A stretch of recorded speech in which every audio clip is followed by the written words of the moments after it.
by the Loudmouth MMA UFC breakdown for UFC Fight Island 5, UFC on ESPN Plus 37, or UFC Fight Night 179, however you want it. Moraes against Sandhagen takes place this Saturday in Abu Dhabi.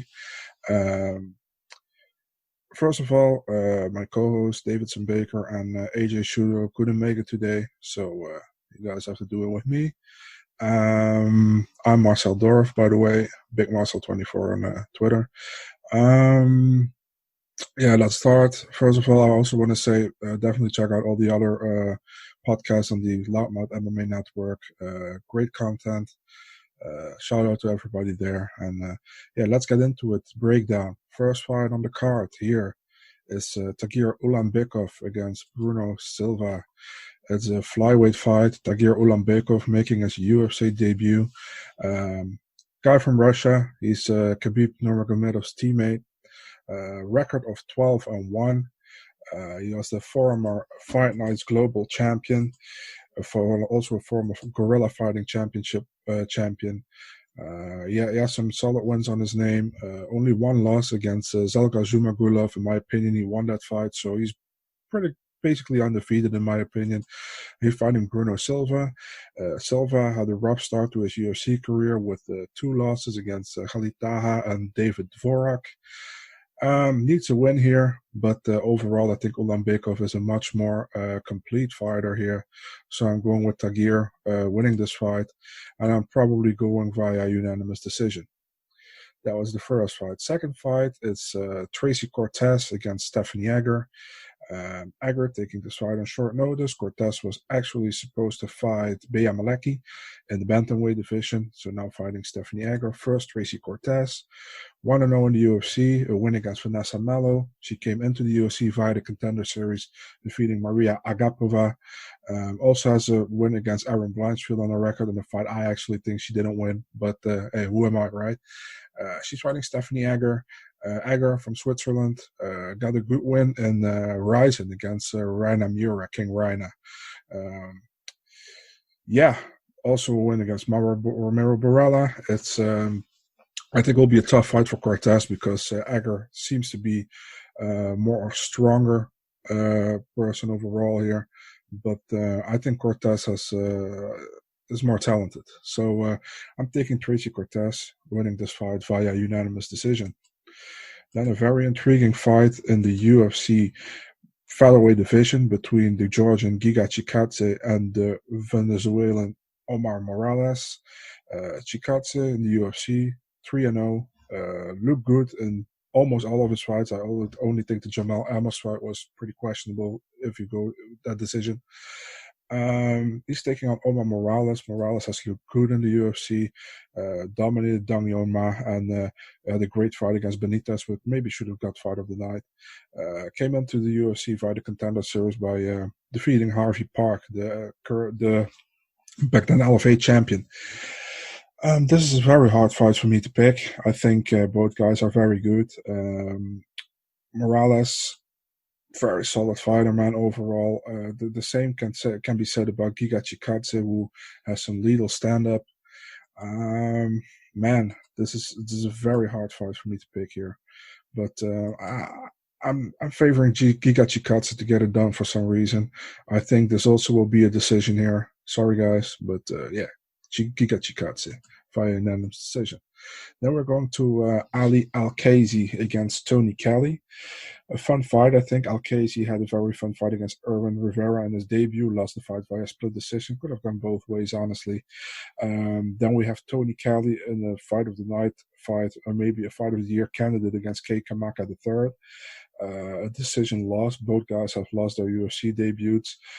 But I think that Kelly looked better so far what I've seen.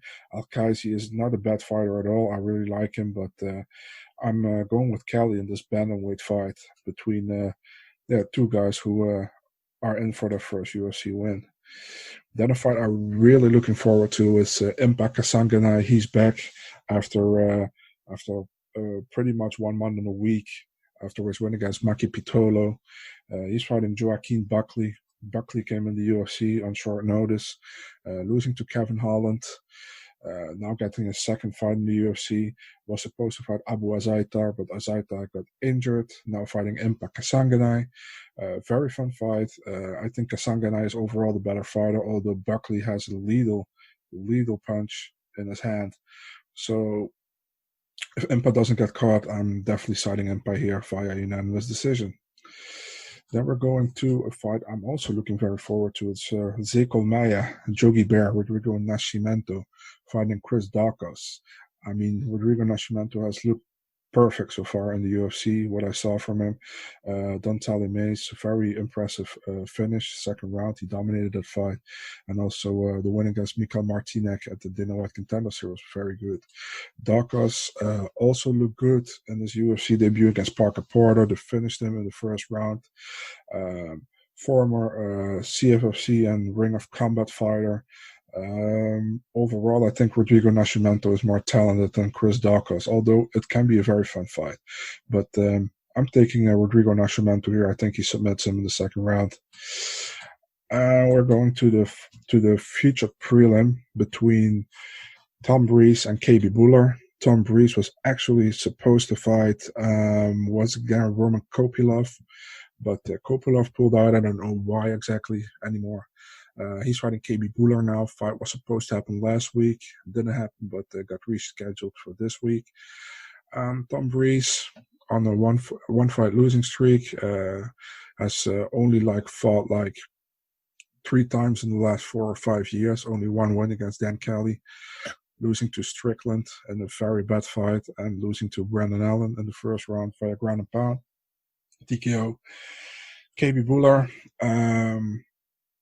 He's very popular in the Canadian market. He was supposed to fight in the Contender Series, now getting the call to the UFC, fighting Tom Breeze.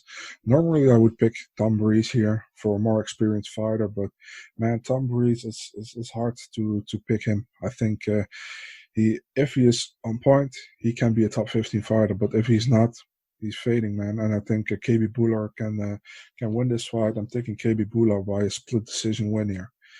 So those were the prelims. We're going now to the main card, and this is a fight I'm really looking forward to. It's Joseph Zalal against Ilia Topuria. It's a very underrated fight. I think I'm happy it's on the main card now. Joseph Zalal, great so far in the UFC, 3-0. Look outstanding in all of his fights. Ilia Topuria, he's one of the brightest prospects in Europe, I think.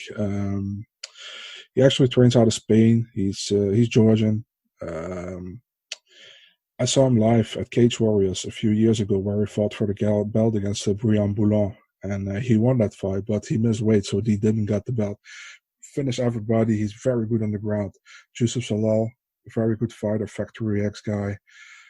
But I think Topuria is more of a specialist here. I think if Topuria gets him to the ground, he will finish him. And Zalal was vulnerable for takedowns in his last couple of fights, I think. Definitely against Jordan Williams. So I think, Jordan Griffin, my mistake, Jordan Griffin. So I think Ilia Topuria finishes him in the second round via rear naked choke. So we're going with the second fight on the main card. It's Tom Aspinall against Alain Baudot. Baudot got signed on short notice. He's teammate of Cyril Gane, Nassourdine Nimavov, was Francis Ngannou. He's from MMA Factory in Paris, fighting Tom Aspinall, which is Team Coban, I think. The thing is, Baudot, he's actually a light heavyweight.